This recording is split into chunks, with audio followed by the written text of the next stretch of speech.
Bien, Galaico, muy bien, y un saludo también para Agustina, para todos Un ahí abrazo, Víctor en Hugo. nuestra mesa de trabajo. Qué gusto, Agustina. Estoy disfrutando mucho del programa hace ya buen rato. Está pensando también en que el periodismo criminal no cede un palmo en cuanto a la persecución que hace de todos los temas, presentando lo negativo, mintiendo, exagerando lo que pueda ser algún tipo de problemas o encontrándolos cuando no existen. Lo de Clarín y Nación ya directamente no tiene nombre, uno no encuentra consuelo, porque al mismo tiempo hacen uso de un poder bestial, brutal, y lo están disfrutando muchísimo porque no tienen quien le ponga el cascabel al gato, no hay manera posiblemente. Y la confrontación es muy débil. Cuando uno se entera por Tailá de que ya Mañeto directamente está manejando los intereses, ocupándose en lo físico, en el cuerpo a cuerpo, con la gente de la derecha, ya no solamente dirigiendo todo como dirige al poder real desde sus oscuros lugares de oficinas del Grupo Clarín, dice, bueno, ya hemos tocado fondo. Y La Nación y Clarín están permanentemente en una campaña. Ahora nos encontramos con la campaña del desaliento anti-Sputnik. Miren ustedes lo que dice La Nación, para presentar rápidamente un ejemplo de lo que está sucediendo. Lean conmigo: preocupado y sin certeza, es decir, todo mal, el gobierno espera.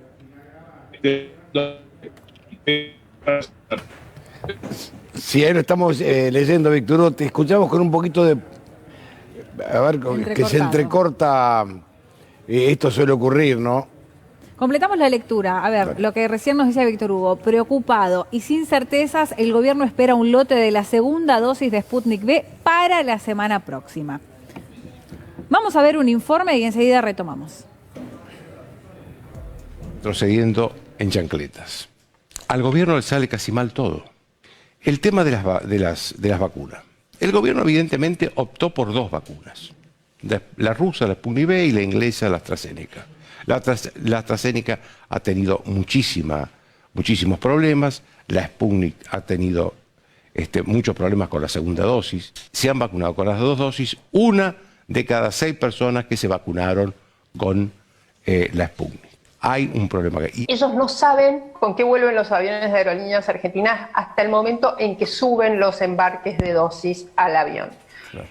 Tiene que ver con toda la falta de transparencia que envuelve a toda Rusia, no solo el proceso de producción del Sputnik o el proceso de investigación para llegar a la vacuna. Puede vencerse la primera dosis, es decir, el laboratorio productor de la vacuna, en este caso Gamaleya, no propone una mayor diferencia a los 3 meses, a las 12 semanas. Realmente es un sinsentido absoluto. Se puede vencer la vacuna inoculada. Morales Solá directamente parece un chico que ve que puede hacer daño y se divierte con eso, porque no tiene ni pies ni cabeza lo que está diciendo. Las otras personas, bueno, son más jóvenes, menos representativas, pero Morales Solá es algo, me parece, en el periodismo de la Argentina. Y jugar esta campaña como si fuera un chico entusiasta, encantado con el mal que puede hacer, es muy raro como comportamiento. La gente de la Federación Rusa, la gente de Gamaleya, desmiente enfáticamente todo esto que dice el diario La Nación, que señala Clarín, toda esta campaña. Pero veamos cómo los medios, periodistas en general de diversos medios y gente de la oposición son capaces de estar permanentemente golpeando a las puertas del desaliento. Ahí tenemos la página 12, dice: la respuesta de Rusia a la campaña opositora por la segunda dosis de la Sputnik V. La Federación Rusa admitió las demoras de las últimas semanas, pero ratificó los acuerdos con la Nación y aclaró la controversia acerca del supuesto vencimiento de la eficacia de la primera dosis de la Sputnik V. El portavoz del Kremlin pidió no generar angustia en la población. El gobierno está retrocediendo en chancletas. Al gobierno le sale casi mal todo. El tema de las vacunas. El gobierno evidentemente optó por dos vacunas. La rusa, la Sputnik V, y la inglesa, la AstraZeneca. La AstraZeneca ha tenido muchísimos problemas. La Sputnik ha tenido muchos problemas con la segunda dosis. Se han vacunado con las dos dosis. Una de cada 6 personas que se vacunaron con la Sputnik. Ahí sí Bueno, todo esto es parte de la campaña, Antonio, maliciosa, en la cual la desinformación podría ser el único argumento a exhibir. Pero ¿cuánto tiempo? Alguien puede decir, mirá, disculpame, yo estaba desinformado de este tema, no sabía lo que decía, ya estamos entrenados, son más de un año largo que estamos con este tema y son 1000 las mentiras que han manifestado. Escuchen a Bisotti en el esfuerzo que hace el gobierno por decirles, no es verdad lo que están diciendo, no tenemos problema, no es que estemos envueltos en dudas, en incerteza, sabemos. Vamos a escuchar entonces la palabra de Bisotti. Queremos transmitir una vez más tranquilidad. Vamos a seguir completando todos los esquemas de vacunación de todas las personas con todas las vacunas. Estamos hablando que la gente pregunta, ¿se me vence la vacuna? Porque se la aplicó y piensa que a los 3 meses y un día deja de tener efecto. Las vacunas aplicadas no pierden su efecto. Cuando se escucha todo el tiempo que se vencen las dosis o que no se van a traer los esquemas, se genera mucha angustia. Claro, lo que pasa es que la sensación que uno tiene, y coincido plenamente con Víctor Hugo, es que la ministra Bisotti se la pasa desmintiendo tapas de diario. Se la pasa desmintiendo a colegas que no entienden cero de medicina y permanentemente hay que desmentir para generar en la población un poco de tranquilidad, Víctor Hugo. No se reciclan, Antonio, ¿cómo lo hacen? Porque Morales Solá viene del fracaso hubo cuando intentó hacer daño con aquello de la Pfizer. Ustedes se acuerdan la nota que sacó un domingo en La Nación.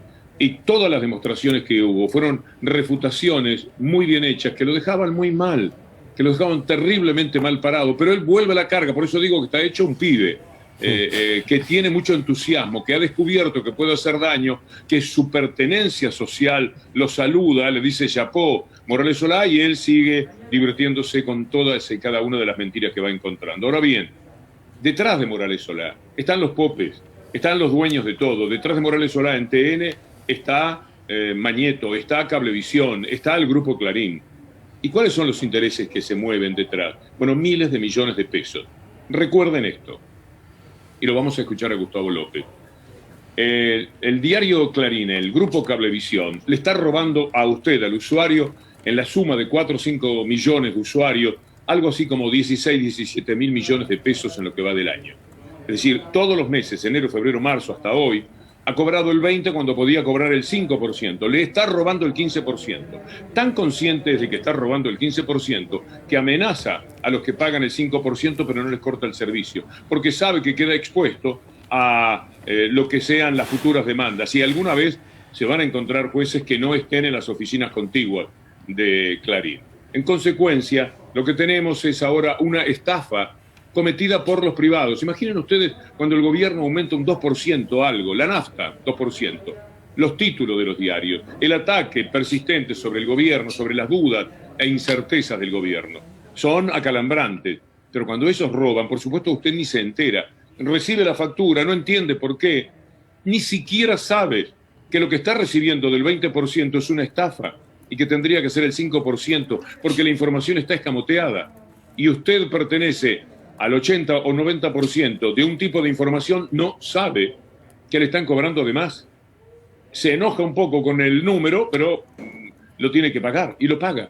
El que está informado y no lo paga es perseguido. ¿Sabe cuántas veces llaman a usuarios que conozco? Bueno, 10 veces por día. Pero no les cortan el servicio porque saben que están expuestos a alguna demanda. Son estafadores y, por supuesto, nada tontos. Hoy le pregunté a Gustavo López qué pasa con esto, esta estafa de Clarín, y esta es la respuesta que da el vicepresidente de ENACOM. Como ocurre siempre con el amparo de un sector de la justicia, porque siempre consigue esa pátina que le da esa legalidad aparente frente a los actos del Estado y termina así cobrándole a la gente lo que quiere. Lo más grave del rechazo del recurso extraordinario por parte de la Cámara es que le dice al Estado que no puede recurrir de manera directa a la Corte. Es decir, pareciera que en la Argentina el Estado es un actor menor cuando se trata de justicia y no podemos llegar a la Corte por recurso extraordinario. Lo que esto implica, en la práctica, es que por los próximos 6 meses el Grupo Clarín en todas sus variantes puede cobrar el precio que quiera a sus clientes por internet, por telefonía fija, por telefonía móvil o por televisión por cable. Son 11 jugadores de cada lado y el referí con la camiseta del equipo contrario. El referí es el juez. que está jugando de esa manera. Es decir, con los jueces nos roban, con los jueces desobedecen al gobierno, al poder político, y desde el poder real estafan, ocultan que nos están estafando, y todo el mundo paga sin saber siquiera que es víctima de un verdadero atraco, y el gobierno de una extorsión permanente de ese grupo Clarín, que es el que supuestamente informa, el que hace un periodismo independiente, el que llena la boca de sus periodistas diciendo nosotros somos parte de un periodismo que se respeta a sí mismo. Mentira, son parte de un periodismo estafador, son parte de la extorsión y de la mafia que gobierna en estos momentos el país desde el poder real y que puede con el gobierno. Fíjense ustedes, van 7 meses que el gobierno dijo una cosa, que Clarín dijo, se me antoja que no es así, y roba a millones de usuarios miles de pesos todos los meses, miles de pesos todos los meses. Está entre 15 y 20 mil millones de pesos. Por eso es que se reúnen, según cuenta el diputado Tailade, para actuar más directamente sobre los que los representan en el Congreso. Los representan en todos sus intereses. En esto estamos y a eso volveremos dentro de un ratito cuando nos inviten Agustina y Antonio Fernández Llorenta. Hasta luego. Gracias, Víctor Hugo, un fuerte abrazo. Un rato volvemos, ¿sí? Ahora sí, volvemos a retomar contacto con Víctor Hugo Morales. Víctor Hugo, querido. Un breve encuentro, Agustina, Antonio, antes del final, en el que tenemos algo muy particular, que es el enojo que tenían algunos medios ayer por todo lo que sucedía alrededor del gol de Diego. Parece mentira, un delirio que no se puede presentar. Pero en este momento quiero reflexionar sobre ese poder de la derecha que mencionaba. Un poder que determina que sean capaces de hablar, por ejemplo, de fraude cuando no existe ninguna posibilidad. Enseguida lo mencionan. Fraude, lo de Bolivia. ¿Se acuerdan cómo terminó la historia? Sí, fraude, lo que ahora se refiere a Perú. Bueno, a los Estados Unidos, directamente, para no poner muchos ejemplos y con uno basta, el fraude que denunciaban ellos. Bueno, aquí también van a empezar a dar vueltas, es muy probable con el fraude, porque dijo Luis Brandoni, en tanto político y no el actor tan querido siempre, yo lo tomo en este tramo como un hombre de la política, un hombre del PRO, un hombre fuertemente adherido a los sectores de la derecha hoy día en la República Argentina, todo lo que encabeza Macri, etcétera. No es necesario hacer una revisión y por supuesto que con todo el derecho del mundo de elegir a determinado tipo de personas y de ideas como aquellas que los mueven políticamente. Lo que es más difícil de compartir es que hubiese un fraude en las PASO. Escúchenlo a Luis decir esto del fraude, que me preocupa no tanto por el pasado aquel, que ya está harto demostrado, las cosas no fueron de esa manera, sino por la instalación del tema a futuro, claro, con la desesperación que tienen en todo lo que han dicho últimamente, qué sé yo, tipo como Wolf hablando del miedo que tiene por sus hijos en caso de que por 7 diputados el PRO se quede afuera de obstaculizar al gobierno a nombre de los medios de comunicación, una cosa por el estilo. Escuchemos lo que se dijo. Y le pasó a Cambiemos, que de todas maneras ganó la del 2017, sí, pero no pudo consolidar en 2019. Efectivamente, pero perdió el gobierno en las PASO, por ejemplo. El gobierno las perdió en las PASO, con esa derrota que es sospechosa para mí. ¿Cómo sospechosa? Sí, yo creo que no, yo creo que hubo fraude en las PASO, en esas PASO. Digo, porque imagínate, si Kicillof sacó más votos que el candidato a presidente de la República, es que algo se equivocaron los muchachos. Pero a ver, la política nunca hizo esa... ¿Cómo? La política no hizo esa lectura y el gobierno por entonces tampoco no reclamó, no demandó, no vio nada raro. Yo me permito tener alguna sospecha de fraude, sobre todo en el conurbano, porque sé cómo se conducen, sé cómo amenazan los presidentes de mesa, sé cómo compran los presidentes de mesa y sé el clima que se vive. Estas palabras son refutadas por la realidad, incluso la que le presentaba quien lo estaba entrevistando. No hicieron absolutamente nada. ¿Por qué? Porque no había nada. Y ahora, porque aquello les resultó inesperado, lo de las PASO, pero ahora saben lo que se les puede venir, aún en pandemia, con las dificultades económicas que hay en el país. El hecho de haber sostenido económicamente al país como ha podido hacerlo el gobierno, las felicitaciones que llegan, por ejemplo, del Banco Mundial, cuando señala que la Argentina está entre los muy pocos países que pudieron hacerse cargo de los trabajadores, de las empresas, etcétera, e impedir que la economía se viniese totalmente abajo. Es decir, disminuir los efectos brutales de una pandemia que ya sabemos cómo le cambió la cara al mundo. Ahora es probable que empiecen a darle vuelta a esto del fraude. No nos olvidemos que también Carrió es capaz de jugar con esto. En cualquier momento se sube a esa idea Patricia Bullrich, como siempre son los mismos utilizados por medios de comunicación a los cuales les da por instalar la idea de que puede haber un fraude. Si lo dijeron en Estados Unidos, si el Partido Demócrata fue acusado de haber hecho un fraude monumental que todavía tiene a los altos a la política de Estados Unidos, imaginen lo que serán capaces de decir aquí. Mientras tanto, Alberto Fernández, el presidente, se defiende de este tipo de situaciones de esta manera.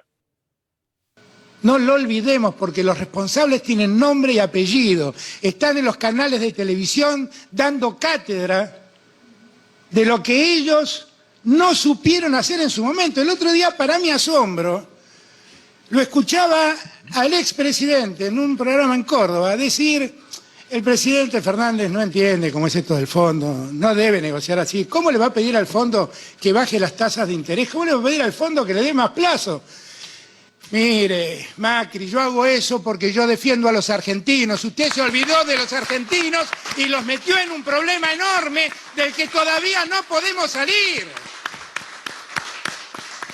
Y todos esperaban que caigamos en default con el Club de París. Y fuimos y negociamos con el Club de París, les planteamos que teníamos que necesitar tiempo para poder encontrar una salida que no lastime más a los argentinos, y lo logramos.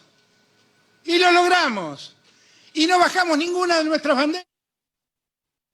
El tema es que cuando uno puede celebrar esto, usted recuerda los títulos, todo lo que se decía sobre el tema del Club de París. El default en el que podía caer el gobierno, las dificultades que había. Usted sabe cómo se criticó el viaje del gobierno, del presidente, en plena pandemia. ¿Cómo se va a ir? 5 días se fue. 1 día en cada país. Pero mire cuál es el resultado. Ahora la Argentina tiene un alivio de miles de millones de dólares que son muy importantes, son muy significativos para poder hacer otro tipo de cosas, para poder gobernar la parte económica del país y no solamente tener que lidiar con la pandemia. Pero Macri nunca olvidó a los argentinos, simplemente no los tuvo en cuenta desde el principio. Él consideró solamente a una élite que en realidad de argentinos tienen la cédula de identidad en muchísimos casos, pero que su patria es económica, su patria financiera, y la patria financiera no está en la Argentina, están en otros lugares. Es muy interesante, de todas maneras, lo que se viene, y hay que estar atentos, porque van a empezar a hablar de fraude para cubrirse de lo que me parece a esta altura es una gran impotencia, por eso se están peleando entre ellos. María Eugenia Vidal no quiere la provincia de Buenos Aires, porque no puede competir con la imagen de Kicillof, y ella lo sabe en este momento, por el desastre que hizo y por la pelea persistente, continuada y muy meritoria de Axel Kicillof. Entonces quiere venir a la ciudad, que es mucho más fácil. En la ciudad se sabe que la derecha va a obtener la victoria, que es imposible pensar lo contrario. De lo que se trata es ver por cuánto va a ganar o por cuánto no. Y entonces es mejor para la derecha María Eugenia Vidal que Patricia Bullrich, y esto le quita a Patricia Bullrich ínfulas de tener la idea de luchar para ser presidenta de la República, si no puede ser ni siquiera candidata en la ciudad de Buenos Aires. Por eso esa sórdida pelea. Bueno, todo esto tiene que ver con lo que escuchábamos recién del destacado actor, pero en el lugar político que siempre ha ocupado y se le ha considerado. Empezar a hablar del fraude, empezar a hablar de algo que incomode a la República para que haya una justificación de lo que se les viene, porque de verdad, así como fue una vergüenza que perdieran con 50.000 millones de dólares que les llovían, entregados por Trump para que ganara las elecciones y fracasaron. Fracasar nuevamente frente a un gobierno que ha tenido que luchar contra la pandemia, contra la muerte, luchar por vacunas, enfrentar una situación que ha devastado al mundo entero y perder. Es una verdadera catástrofe política. Y ahí viene el temor. En un rato volvemos ya para el final. Es muy interesante observar el enojo que había ayer en el Congreso y en los medios de comunicación, en la derecha y en los medios que manejan a la derecha, porque se celebraba un minuto el increíble gol de Diego a los ingleses. Volvemos después, Agustina y Antonio. Hasta luego. Abrazo grande, Víctor Hugo. Y ahora sí, ya estamos despidiéndonos con Víctor Hugo Morales. Víctor Hugo, querido. Bien, hay una cosa muy interesante, Gallego, que pasó ayer. Con el gol de Diego había un gran enojo. Tengo que hacerlo rápido porque se trata de mostrar en la política y en los medios qué sucedía en la locura que les entró, porque gente sensible, millones de personas querían evocar la maravilla de aquel gol y celebrarlo a su manera. Mirá a Carlos Heller en el Congreso proponiendo el minuto aquel en el que se iba a escuchar el gol de Diego. Perdón lo mío, pero creo que interpreto el sentimiento general. Les pido que aplaudamos. Son las 16:09. Aplaudimos, ya que no lo podemos gritar, y participamos con todo el país en este momento. Si tiene ganas de gritar el gol, diputado Heller, lo puede gritar, ¿eh? Sí, no, pero ya lo gritaron, no me dejó con Tisciani. Ya pasó. Ya está, creo que hemos cumplido, podemos seguir con la reunión. Disculpen pero creo que no lo merecemos. Así, además, parecemos normales.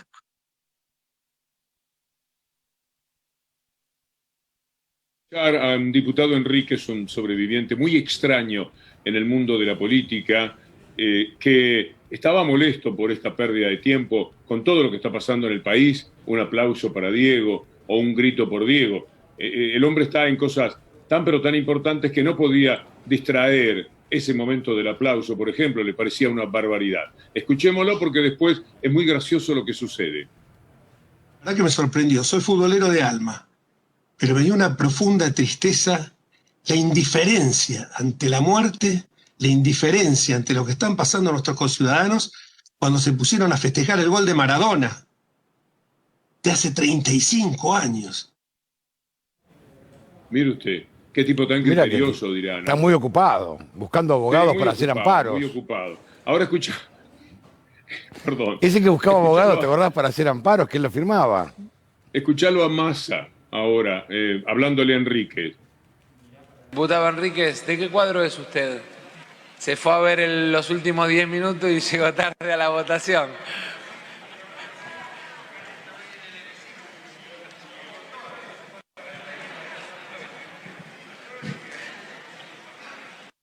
Sacó el logueo para poner flow para mirar los últimos 10 minutos. Bueno, esto era lo que había sucedido con Enrique. El hombre que decía, qué barbaridad acordarnos del gol de Diego con todo lo que está pasando en este momento en el país. Una persona de una responsabilidad, de una inutilidad, uno de los tipos más incomprensibles, pero muy hábil, viven prendidos a la política, saben dónde ir, ante quién arrodillarse para finalmente poder permanecer allí donde, que se sepa, mucho no han podido aportar. Pero tenía este criterio. Qué barbaridad ponernos a aplaudir el gol de Diego de hace 35 años, mientras que Massa le había dicho pocas semanas atrás, se fue a ver el gol de River, ¿no? Por eso no estaba para votar, nada menos. Ni más eso ni había menos. sucedido. Ahora, ¿sabes lo que es perder un minuto para el diputado Enríquez? No, claro, es tremendo, claro. ¿Te imaginás? Bueno, Hiperocupado. ahora mirá la locura una parte de la locura, porque tuvieron las 24 horas así, hablando del gol de Diego, por supuesto, en contra. Yo no sé cómo pueden tener corazón para eso, cómo pueden tener cabeza para eso. ¿Quién los dirige? ¿Quién les hace tanto daño? ¿Quién los formatea como para decir cosas así? Que estén en el quirófano operando y que el médico diga, no, esperá. Las 4:09, el gol de Maradona, el país, el sentimiento.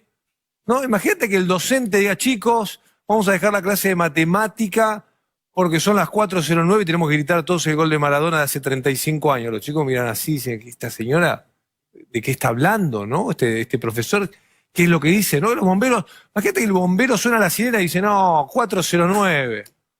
Escuchame, pará todo, después vamos. Después vamos al incendio, tenemos que aplaudir, tenemos que festejar, tenemos que gritar el gol. Pero Víctor Hugo, este chico no cubrió un piquete en un kinder. No tiene yo la verdad que lo veo ahora en TN, pero es un chico que lo conocí y no ha cubierto todo el día así.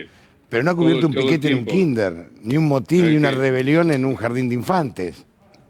estuvieron todo el día enloquecidos con este tema, en contra de Diego, del festejo del gol, de la gente que iba a celebrar ese minuto, un minuto en nuestra vida, en medio de todo lo que pasa. Qué manera tan distinta, ¿no?, de ver el mundo Mañeto, la manera Mañeto de verlo. Despidámonos, mi querido Gallego, con estos niños de la paternal a propósito de todo lo que vimos. A ver. Me da como orgullo de ser argentino. Es un genio. Es lo más grande que hay. Es el mejor de todos. Es un monstruo, un animal.